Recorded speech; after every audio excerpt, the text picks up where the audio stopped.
Hello everyone. President Cyril Ramaphosa has finally responded to the Democratic Alliance after making crazy demands in the Government of National Unity marriage of convenience. The ANC has made it clear that no self-respecting organization can agree with the demands of the Democratic Alliance. President of the ANC, Cyril Ramaphosa, sent a lengthy letter to the leader of the DA, John Steenhuisen. The letter reads as follows. Dear John, thank you for the meeting we had yesterday.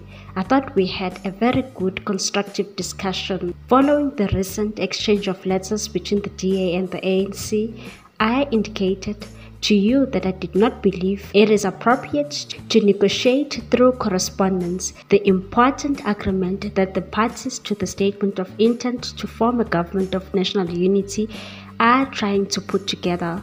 Matters of national importance such as this are best conducted in face-to-face negotiations, and only when both sides agree that the discussions between them have reached a level of maturity and advance should they be reduced to writing, to live up to the principle of transparency. I informed you that the habit of negotiating through correspondence as adopted by the DA can be problematic. It can, for example, make parties play to the gallery of public opinion through media leakages, resulting in the loss of focus on the real substance of the negotiations. I also informed you that we found the letter from your federal chairperson offensive, condescending, and inconsistent with the Constitution. Notwithstanding all this, I believe that the parties to the statement of intent were close to an agreement and that through it we will usher in a new era in the politics of our country. I genuinely believe that this will be the era that will consolidate stability and enable us to address the challenges our country faces, which are inequality, unemployment, and poverty. To date, our discussions with the DA, PA, IFP, GOOD, PAC, UDM, Al-Jama, Freedom Front Plus, and Rise Mzansi have been geared towards building and consolidating the government of national unity in the national interest.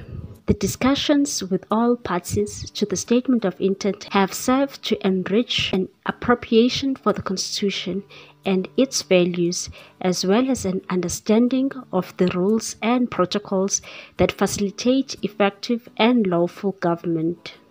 Unfortunately, this has not been the case with the DA. In its recent proposals, I believe the DA has jeopardized the foundation of setting up a government of national unity by moving the goalpost. In your letter of 24 June 2024 to me, I'm truly taken aback by how you now want 2 more portfolios to bring the DA's portfolios to 8.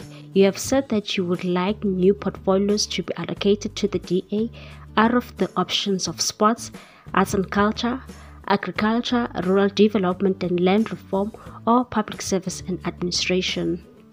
You go on to say that you are certain that assigning 2 additional portfolios to the DA, which will take your quantum in cabinet from 6 to 8, will satisfy Clause 16 of the Statement of Intent by better reflecting the will of the people as expressed in the electoral outcomes, while also taking into account the national interest. I regard your approach in moving the goalpost as a continuation of what was articulated in your federal chair's letter of 22 June 2024 on issues such as sealed mandates of ministries, through which the DA seemed to want to set up a parallel government that will operate outside the framework and parameters of the Constitution, based methods and protocols of running the government of the Republic of South Africa. I also prefer not to deal further with the legally incompetent proposals to unliterally redetermine contractual arrangements of directors general and other contracts. I did inform you that I felt we should not dwell on the misguided arrangements of directors general and other contracts. I did inform you that I felt we should not dwell on the misguided propositions contained in the letter, as paying attention to the contents of the letter would divert us from the task at hand of constituting a government of national unity. In seeking to justify your changing position, you refer to the terms set out in the statement of intent. The principles agreed to amongst all 10 parties to the statement of intent are, in my view, clear. Clause 16 of the statement of intent makes plain that the government of national unity shall be constituted in a manner that reflects genuine inclusiveness of all the political parties that are party to the statement of intent and are represented in the National Assembly, broadly taking into account my emphasis the number of seats parties have in the National Assembly and the need to advance the national interest. The clause further provides that the President shall, in constituting the executive, take into account the electoral outcomes. These commitments are set out in full appreciation of the President retaining discretion to constitute the Cabinet, a prerogative I believe I have duly and sufficiently tempered to fulfill the commitment of the statement of intent.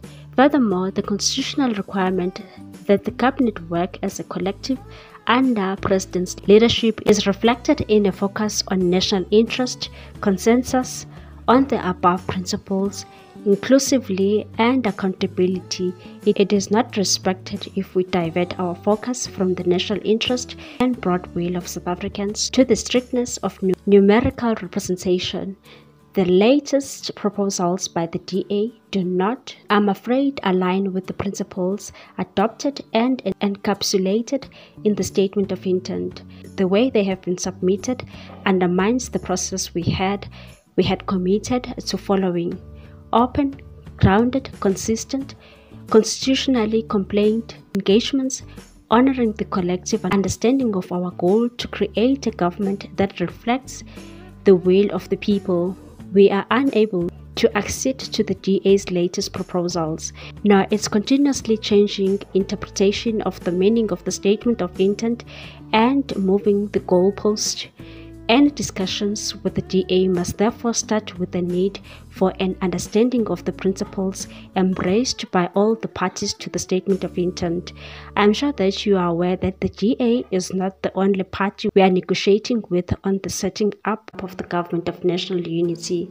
Following my meeting with you yesterday, we have continued our negotiations. We have had to consider the proposals from other parties, and therefore what we discussed yesterday stands to be reconsidered, as you made clear to me that you will not be able to get less than the number of portfolios the DA desired over the line with your verdicts. I must advise that we are continuing to hold discussions with other parties over the portfolios they could occupy as we seek to finalize the agreement on the GNU. I need to advise that the task of setting up government is quite urgent, as we cannot continue with this paralysis. I intend to conclude all negotiations and consultations this week. Until then, I remain open to having further discussions with you. Best regards, MC Ramaphosa, President of the African National Congress. What's your take on this one, people? Thanks for watching. Please subscribe for more news.